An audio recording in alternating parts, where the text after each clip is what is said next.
I say, whoa now, Dad. What's up, world? It's the Toothless Wonder from the Bamboozled Again News Network or the Anti-Bamboozlement Association coming through with another YouTubeal video. Ah, boy.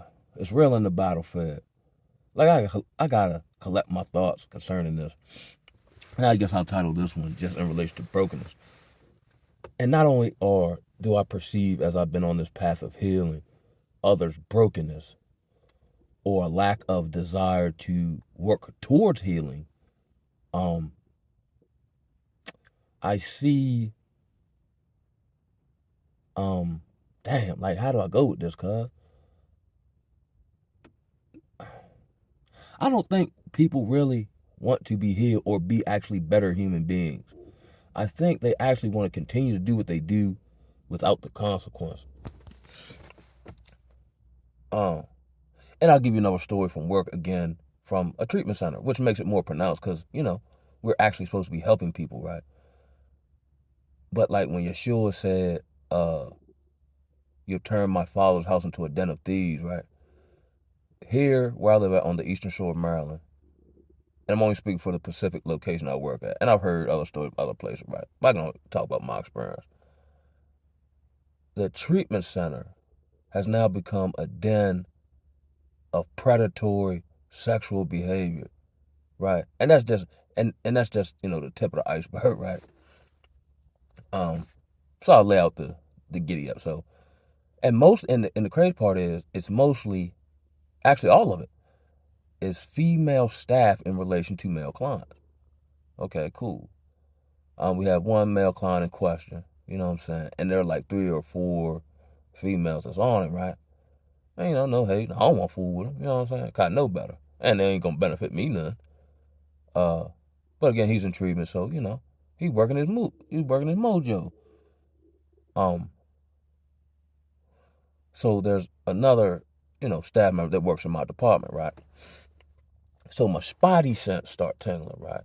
So she asked, or she went through someone else that I got rapport with to ask me to be placed or designated in a certain area. So just out of snap judgment, I say, nah, I'm a sticker on south away from everybody. I might have covered this part. I probably did, yeah, now that I say it again. But as we proceed on with the story,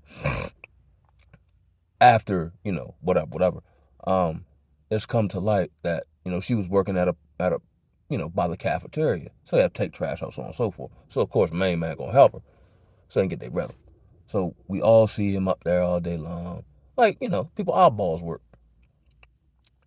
So unbeknownst to all of us, and somebody asked me where she was at when I went up there and I see her. So I said, oh, she getting smashed. Whatever. Now I don't know exactly what happened. But, we have to take the trash out through the administration hallway and then, out the dock door and, to the dumpster. But there are cameras everywhere. But that wasn't really the kicker. The kicker was there was someone in the parking lot, and it's dark. It's probably like 9:30, 10 o'clock at night. It was another staff member, of note, of respectable decorum, if you will, who was just haphazardly in the parking lot doing whatever, getting ready for work, about to leave, whatever, and seeing the interactions between the two, and told my supervisor, "You need to look at the cameras." So my, supervisor called me in and told me about the whoop the whoop. Now she didn't explain exactly what she saw, nor does she have to, but it was enough to be like, what are we doing here? What's going on? I said, but then here's the thing, like, ain't nobody gonna get fired, which amazes me. And she said, the super duper man at Ty, he doesn't want to fire people, but she seems to think it's because he cared.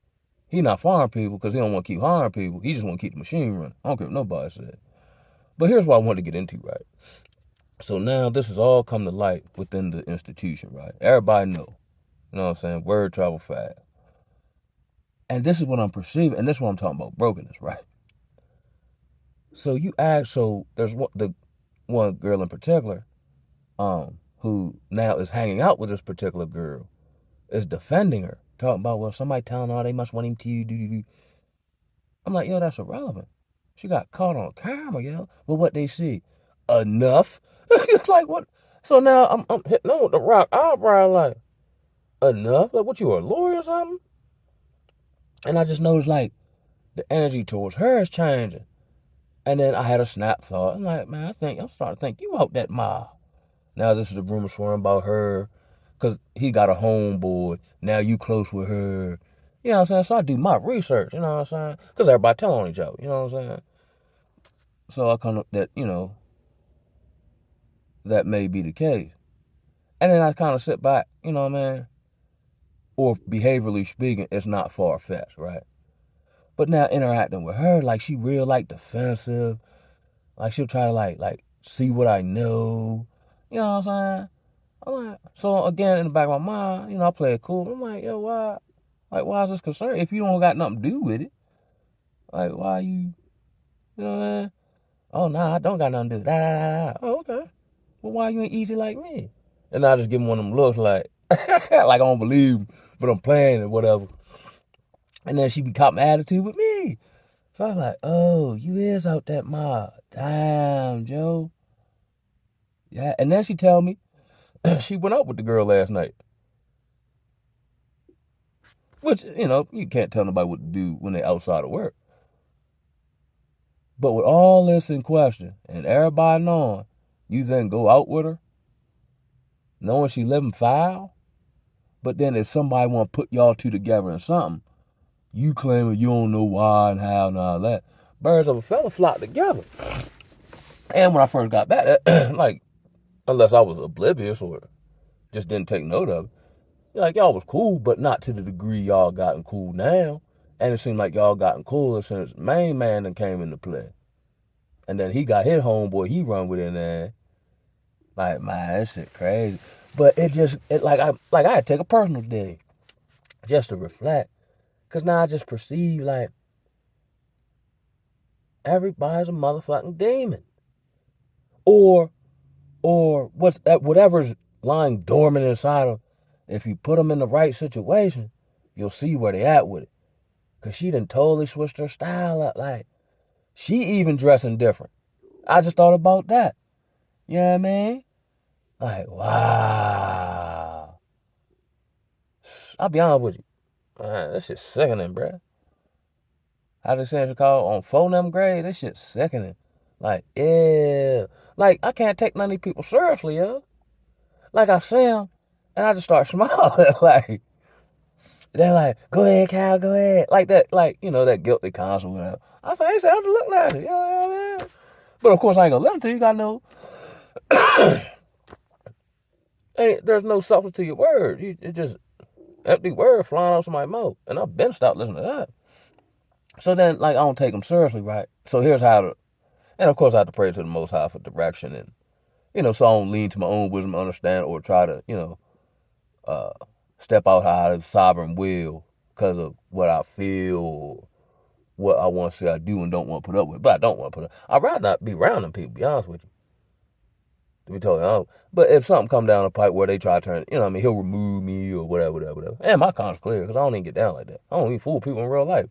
But it's just like, wow. And this just shows me to a greater depth of how far, like, I know it in through YouTube, the Manosphere, Brothers in the Truth, right?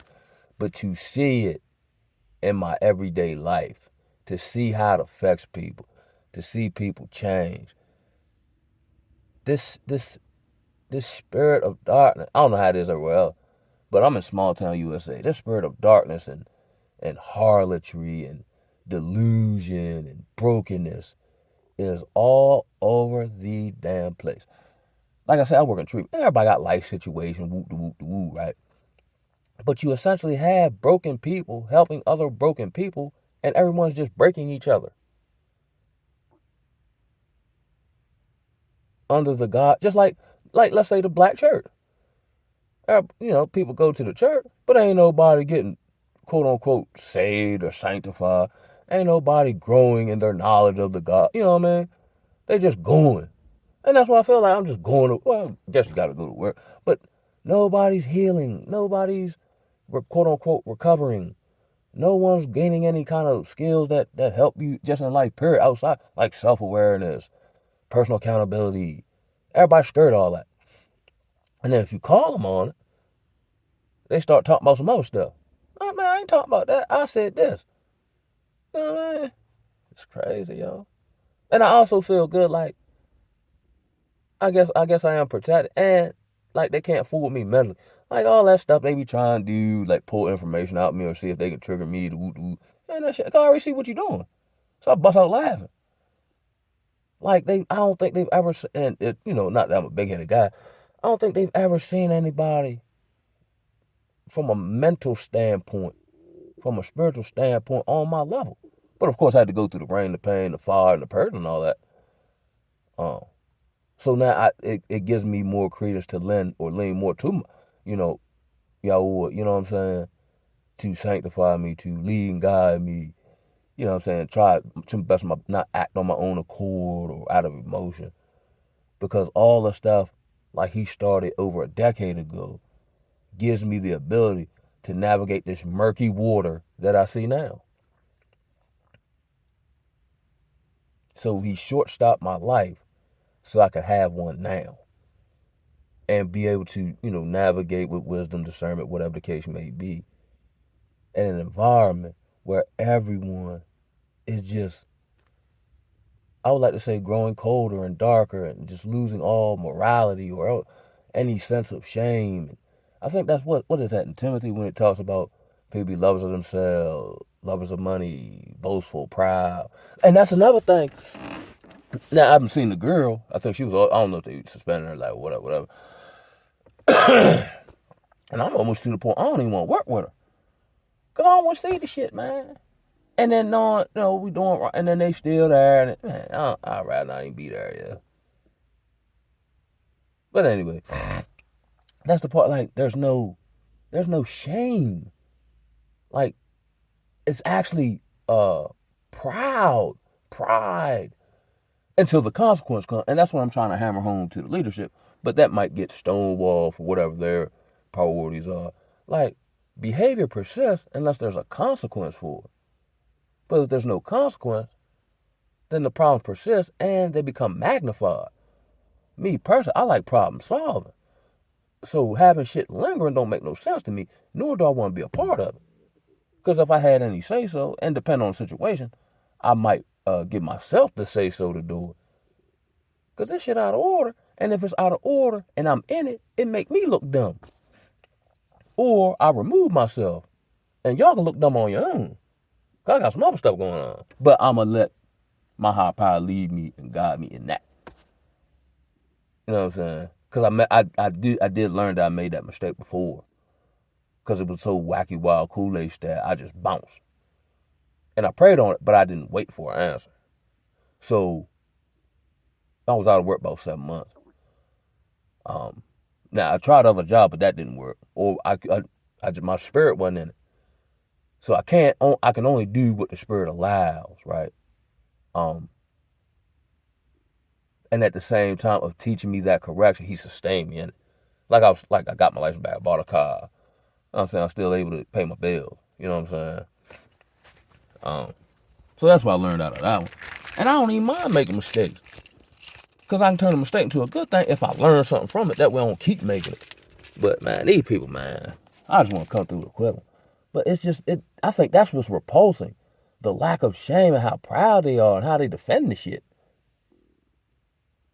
And again, this leads, I think I said this, like, whenever this start to crack, like really, where people start feeling it to the point where it's undeniable, like all these social illusions of, gynocracy and finance and whatever, and people not having real world skills outside the system.